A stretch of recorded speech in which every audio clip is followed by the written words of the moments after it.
Hello दोस्तों, आप सभी का स्वागत है अपने इस YouTube चैनल खेसारी लाल यदुवंशी में। आज हम आप लोग को बताने जा रहा हूं कि आज के वीडियो में संदीप महेश्वर का वीडियो जो आप लोग को दिखाऊंगा, उसमें देखिएगा आप लोग कि वो कैसे स्टूडेंट लोग को पढ़ने के प्रति इच्छुक करते हैं। उसके इस मोटिवेशन वीडियो को आप लोग अंत तक जरूर देखें और मेरे चैनल को सब्सक्राइब लाइक जरूर करें, जिससे मैं कोई भी वीडियो डालूँ तो आप तक नोटिफिकेशन जरूर पहुंचे, ताकि आप लोग उसको देख पाएँ।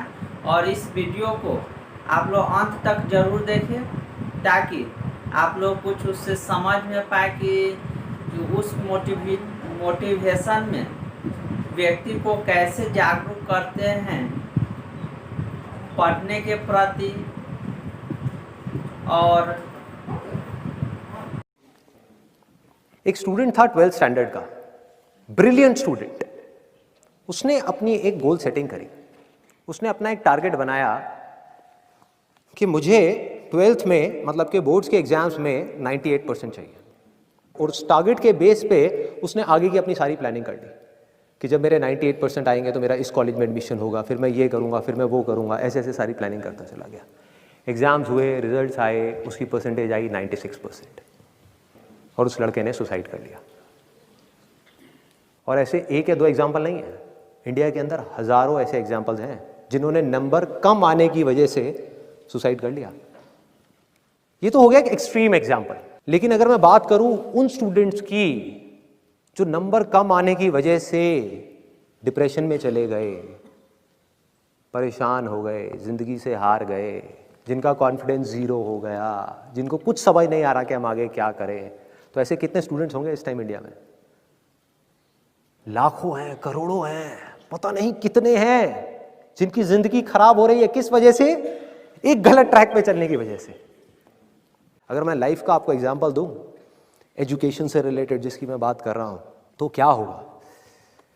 आप इमेजिन करो, एक क्रिकेट का मैच चल रहा है, आप यहां पर बैटिंग कर रहे हो, आप स्टूडेंट हो, ठीक है? पीछे कोई विकेट्स नहीं है। ये लाइफ का गेम है, क्रिकेट का गेम नहीं है। क्रिकेट से रिलेटेड है, मैं आपको एग्जाम्पल दे रहा हूं, लेकिन ये जिंदगी है। आप यहां पर बैटिंग कर रहे हो, पीछे कोई विकेट्स नहीं है, कोई विकेट कीपर नहीं है, कोई और प्लेयर्स नहीं है, सामने से लाइफ है, जिंदगी है, जो एक के बाद एक बॉल फेंकती चली जा रही है। बॉल आ रही है, एक बॉल आई, आपने बैट घुमाया, वो बॉल छूट गई, पीछे निकल गई, पीछे निकल गई। अब आप क्या करोगे? सुसाइड करोगे? एक बॉल छूट गई, समझना इस बात को जो मैं बोलने वाला हूं। एक बॉल छूट गई, सुसाइड करोगे? आप पेरेंट्स हो, आपके बच्चे से एक बॉल छूट गई, क्या कहोगे उसको? मर जा? क्या कहोगे उसको कि तू हार गया, जिंदगी से हार गया, अब तू कुछ नहीं कर सकता, तू किसी काम का नहीं है? ये करोगे? तो क्या है लाइफ? लाइफ को समझो। लाइफ वहां तक नहीं है जहां तक आप सोच रहे हो, आपकी सोच से परे है। जहां तक आपकी सोच नहीं पहुंच सकती, वो है असली जिंदगी। तो हुआ क्या? एक बॉल छूट गई। वो बॉल क्या थी? वो एक अपॉर्चुनिटी थी, जो नंबर्स के रूप में आपके सामने आ रही थी, एग्जाम्स के रूप में आपके सामने आ रही थी कि भैया 12th के एग्जाम्स हैं, सामने से जिंदगी ने एक अपॉर्चुनिटी फेंकी, वो निकल गई।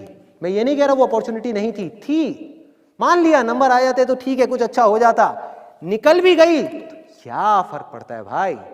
ये गेम ऐसी है जहां पर मैंने आपको कहा ना, कोई विकेट्स नहीं है, कोई और प्लेयर नहीं है, मतलब कि आप चाहो भी तो इस जिंदगी के खेल में आउट नहीं हो सकते तब तक जब तक कि आप मैदान को छोड़ करके भाग नहीं जाते। दुनिया की कोई ताकत आपको हरा नहीं सकती अगर आप पिच पे डटे रहो। लाइफ का सिर्फ एक काम है, वो एक के बाद एक बॉल फेंकती चली जाएगी। एक बॉल आई एग्जाम्स की, निकल गई, कोई बात नहीं, एक दूसरी बॉल आएगी, कोई और चीज की आएगी, फिर कुछ और आएगी। अरे हजारों बॉल्स आएंगी जिंदगी में। ये बॉल्स क्या हैं? अपॉर्चुनिटीज हैं। कोई छोटी अपॉर्चुनिटी है, कोई बड़ी अपॉर्चुनिटी है। जिसको आप बड़ा समझ रहे हो वो छोटी है, और जिसको छोटा समझ रहे हो कई बार वो बड़ी होती है। सामने से आई, एक बॉल आई, निकल गई, क्या फर्क पड़ता है? नंबर आ गए तो बढ़िया है, नहीं आए तो और बढ़िया है। बॉल मिस हो गई, कोई बात नहीं, तैयार रहो। बैठ करके रोना नहीं है, साइड में जा करके बैठना नहीं है कि मैं बर्बाद हो गया, मैं लुट गया। पिच पे डटे रहना है। एक बॉल निकल गई, कोई बात नहीं भाई, शॉट लग जाता तो बढ़िया था, नहीं लगा और बढ़िया है। कोई दूसरी बॉल आ रही है, देखो, खेलो, अपना ध्यान पिच के ऊपर रखो, लाइफ की तरफ रखो। दोबारा एक अपॉर्चुनिटी आ रही है, फिर आपने बैट घुमाया, फिर मिस हो गई, दूसरी बॉल मिस, दूसरी अपॉर्चुनिटी भी मिस। दुनिया की नजर में आप फेल हो रहे हो, लेकिन आप डटे हुए हो। आपको खेल समझ आ गया है जिंदगी का, आपको समझ आ गया है कि एक इवेंट में फेल होने की वजह से लाइफ में फेल नहीं होते। एक इवेंट का एंड लाइफ का एंड नहीं है भाई। लाइफ के अंदर हजारों लाखों इवेंट्स आने वाले हैं और एक एक करके बॉल आ रही है। तीसरी बॉल आई, बैट घुमाया, फिर मिस हो गई। चौथी बॉल आई, बैट घुमाया, फिर मिस हो गई। पांचवी बॉल आई, फिर बैट घुमाया, फिर मिस हो गई। छठी बॉल आई, आगे बढ़े, लिया छक्का। एक ही बॉल में उन 5 बॉल्स की कसर पूरी, सारा खेल पलट जाएगा एक दिन के अंदर अंदर। वो एक दिन, समझ गए? जिंदगी खेल है, ज्यादा सीरियसली मत लो। एक बॉल पे छक्का पड़ गया, अब उसके बाद भी बैठना नहीं है या मैंने छक्का मार दिया, छक्का मार दिया। वो 10 साल पहले मैंने छक्का मारा था, अरे क्या हो गया, 10 साल बहुत पीछे है, आज क्या कर रहा है ये मैटर करता है। तो करना क्या है, चाहे बॉल छूटे या छक्का पड़े, भाई खेलते रहो मरते दम तक। जो लाइफ सामने से फेंक रही है उसको देखते रहो, ध्यान अपना लाइफ के ऊपर रखो। सक्सेस की तरफ या फेलियर की तरफ नहीं है, ये टेम्पररी चीजें हैं, आएंगी जाएंगी, आएंगी जाएंगी, आएंगी जाएंगी, कोई मैटर नहीं करता। जिंदगी खेल है, इस खेल को खेलना है, देखते रहना है, अपनी नजरें गड़ाए रखनी है, एक के बाद एक बॉल आएगी और कोशिश करते रहना है। जो कोशिश कर रहा है वो सक्सेसफुल है, जो थक करके बैठ गया है वो फेलियर है। जो खुश होकर के साइड में बैठा हुआ है कि हाँ मैंने छक्का मारा था 4 साल पहले, वो भी फेलियर है। फेलियर है भाई, जिंदा लाश है, जिंदा लाश है, धरती के ऊपर बोझ है। क्या कर रहा है कि बस एक छक्का लग गया, बैठ गया जा करके, बस हो गया, खेल खत्म जिंदगी का। बस एक छक्का मारने के लिए आए थे जिंदगी में और कुछ नहीं करना। 100 छक्के क्यों नहीं, 1000 छक्के क्यों नहीं? हाँ, प्रॉब्लम क्या है? ये है जिंदगी का खेल, जिसको हमको समझना है, जिसके अंदर हमको पक्के होना है। और ये है पॉजिटिव थिंकिंग का असली मतलब के realistic positive thinking based upon fearless action. बिना किसी डर के एक्ट करना है। अब देखो ना, आपका डर गायब, स्ट्रेस गायब, डिप्रेशन गायब, प्रेशर गायब। कि जब आप अपने दिमाग में आपने बिठा ली मेरी बातें, अगर जो मैं बोल रहा हूं कि भाई नंबर आ गए, मेरे को अपनी तरफ से कोई कसर नहीं छोड़नी पढ़ाई में, जान लगा दूंगा पढ़ने के अंदर। अब पढ़ाई क्या चीज है, जिंदगी में जो भी काम करूंगा उसमें जान लगा दूंगा। और जो मैं चाह रहा हूं वो हुआ तो अच्छा है, और जो मैं चाह रहा हूं अगर वो नहीं हुआ तो और अच्छा, और अच्छा। आज समझ नहीं आ रहा, आगे जाकर के समझ आएगा कि ऐसा क्यों हुआ था। आप बोलिए। सर एक्चुअली मेरा बचपन से ही ड्रीम था कि मैं अपना ओन बिजनेस स्टार्ट करूं, बट मेरे पास कैपिटल नहीं था मेरा बिजनेस करने के लिए। दैन मैं दुबई गया अपना बिजनेस के लिए पैसे इकट्ठे करने। मैं वहाँ पे गया था, सिर्फ मेरा माइंड सेट ये था कि मैं कुछ अर्निंग करूँ, दैन इंडिया आके अपना बिजनेस स्टार्ट करूँ। बट वहाँ पे मुझे इतना अच्छी प्रोग्रेस मिली, मैं 4 साल रहा, एक ट्रिप की, दैन अगेन मैं गया वहाँ पे, इतना अच्छा सब कुछ मुझे मिला, अच्छी सैलरी, सब चीज़ अच्छा था। बट फिर भी माइंड में वही था कि इंडिया आके बिजनेस करना है, लाइक अंबानी। अभी मैं 5 महीने पहले इंडिया आया दुबई से, तो मेरी और इंक्रीमेंट कर रहे थे जो मेरे बॉस थे। बट अभी मैंने स्टेप लिया, नहीं अगर अभी नहीं कर पाया तो फिर कभी नहीं कर पाऊँगा। बट अभी यहाँ पे बिजनेस जो स्टार्ट किया है, इसमें कभी कभी ऐसा फील होता है कि वो ऑप्शन ज़्यादा बेटर था। इन्होंने एक बड़ी कमाल की बात बोली, अगर आपने ध्यान से सुना हो तो, कि इन्होंने जॉब को छोड़ा और अपना बिजनेस स्टार्ट किया।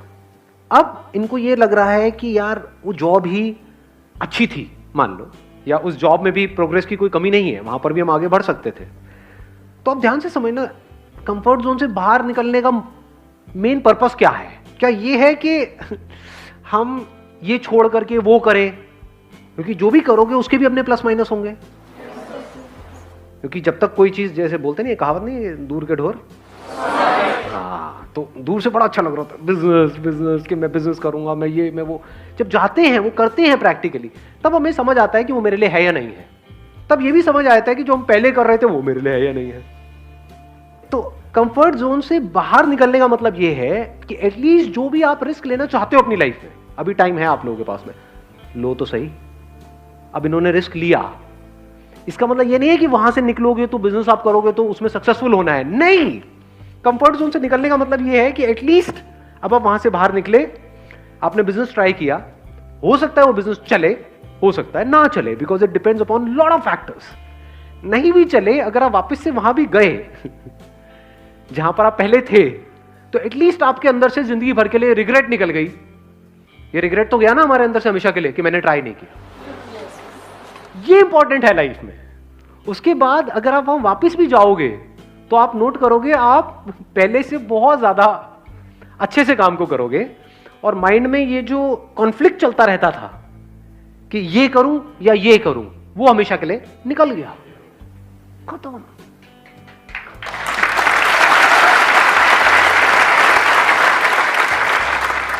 क्योंकि कोई भी चीज करके ही समझ आती है, बिना करे नहीं समझ आती। अब मैं आपको, मेरी बेस्ट विशेस आपके साथ में है।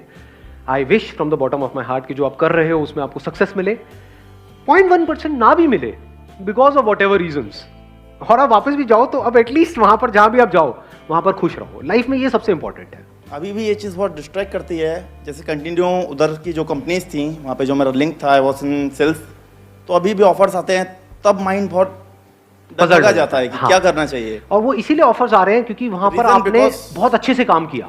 Because I know the 2 languages, हाँ। Iranian and Arabic, that's why. मतलब अगर इसको सिंपल वे में देखा जाए तो you were an asset to those organisations जहां पर आप काम कर रहे थे, है ना? यस उनके लिए आपकी वैल्यू है। यस। अगर नहीं होती तो ऑफर्स भी नहीं देते, तो इसका मतलब वो तो दरवाजा आपके लिए खुला ही है।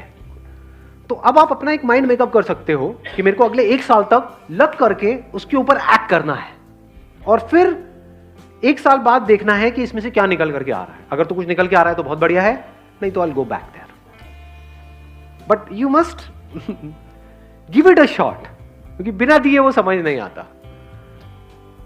इससे आपको भी आंसर मिला अभी कि अभी आप कह रहे हो कि जहां पे मैं काम कर रहा हूं वहां पे पैकेज भी इतना तगड़ा नहीं है और फ्यूचर भी इतना स्कोप नजर नहीं आ रहा है, तो एटलीस्ट आपने अपने एंड पे कुछ करने की कोशिश करी। ऐसा था, क्या हुआ, पेरेंट्स ने कुछ टाइम तक बोला, वो तो अभी भी बोल ही रहे होंगे किसी ना किसी बात पे, बाद में भी क्या बोलेंगे ही, क्या बोल रहे होंगे, अभी ये बोल रहे होंगे कि तेरा भाई देख, तू खुद को देख, ये तब भी तो यही बोलेंगे, इससे ज्यादा क्या बोलेंगे। सोचने वाली बात है। हम बस कई बार क्या होता है, प्रॉब्लम्स को ओवर एस्टिमेट कर रहे होते हैं अपने माइंड में। इंडिया में किसी के माँ बाप में इतना दम नहीं है कि अपने बच्चों को डिसोन करते, नहीं है दम। अब भैया वो टाइम गया कि 20 बच्चे हैं, 40 बच्चे हैं, 50 बच्चे हैं, कि नाम ही नहीं पता माँ बाप, 2 बच्चे टोटल है। बच्चों में जान अटकी पड़ी है माँ बाप की। कभी आपने थोड़ा सा नौटंकी के लिए भी बोला ना कि मैं घर छोड़ के जा रहा हूँ, नींद उड़ जाएगी आपके घर वालों की।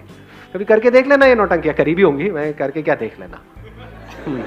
मैं बड़ी करता था बचपन में, मतलब जरा सा कुछ हुआ पापा मेरी बड़ी पिटाई करते थे, मतलब बचपन में खूब मार खाई है।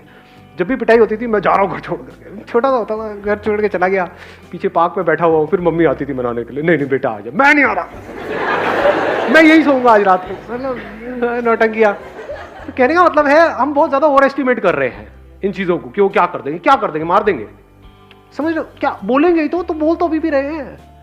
एटलीस्ट क्या